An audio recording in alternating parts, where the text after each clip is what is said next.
আসসালামু আলাইকুম। কি অবস্থা সবার? আশা করি ভালো আছেন। আল্লাহর রহমতে আমরা ভালো আছি। রান্না বসাই দিছি, পেঁপে ভাজি।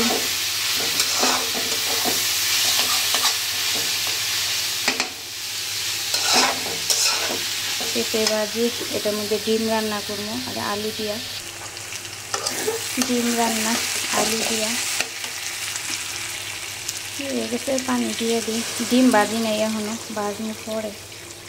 ভাজিটা হইলে ভাজিটা বাটির মধ্যে বাইরে দিয়ে তারপরে আর কি ভাজমো আর কি ডিমটা। এই তো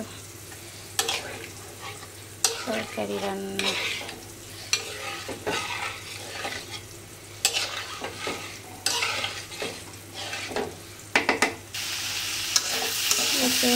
ভাজিটা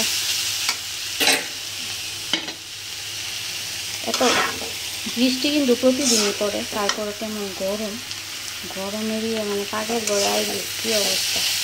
এই জায়গায় ধনিয়া পাতা দিন, ধনিয়া পাতা কাটতে নেই। চিংড়ি মাছ দিয়া অল্প একটু শাক আর আলু, একদমই অল্প রান্না করব। চিংড়ি মাছ, এই যে ডিম আর চিংড়ি মাছ রান্না করবো। এই শাক দিয়ে আর কি, চিংড়ি মাছ দিয়ে শাক দিয়ে রান্না করবো।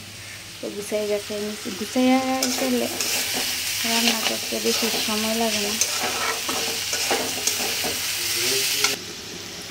ধনিয়া পাতা দিয়ে দিলাম।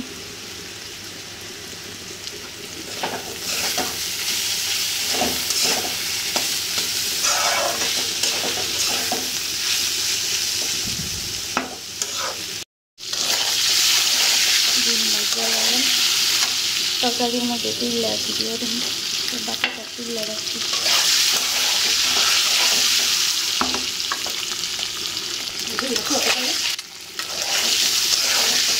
বাকিটা এই চামচটাকে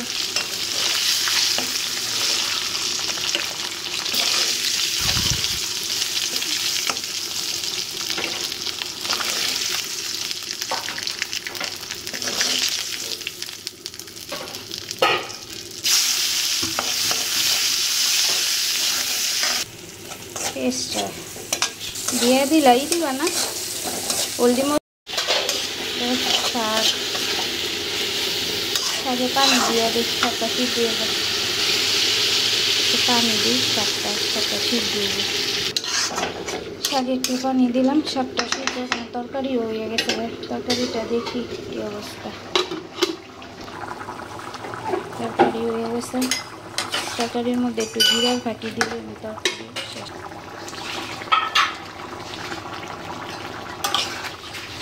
জিরার ফাঁকি দিলাম। তো রান্না শেষ। সবাই ভালো থাকবেন, সুস্থ থাকবেন। আসসালামু আলাইকুম।